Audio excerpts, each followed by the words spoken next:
pag nawala yung 3 teams na yun, feeling ko medyo mahirapan ng PBA to bring back lost glory.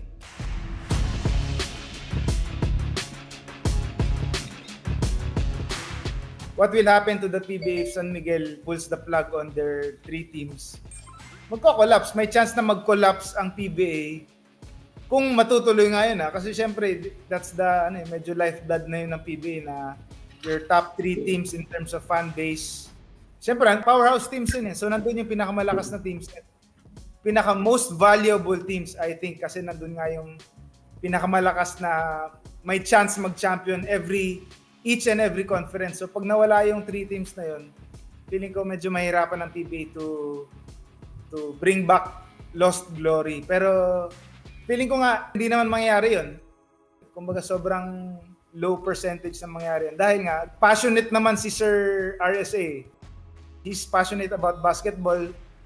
He knows the passion of basketball fans na gano'n nila kamahal ang not just the SMC teams but the PBA. So hindi niya hahayaan siguro na mawala yung kahit medyo pinag-isipan niya na mag-pull out nga, but that's why he reconsidered each time. Sobrang generous ni RSA, lalo na nga nung pandemic, diba, na dami niyang mga natulungan. Kaya ngayon, na bumalik na yung economy, pwede na ulit mag-basketball, feeling ko naman di mangyayari yun, and they have a harmonious relationship naman between the PBA and the SMC conglomerate.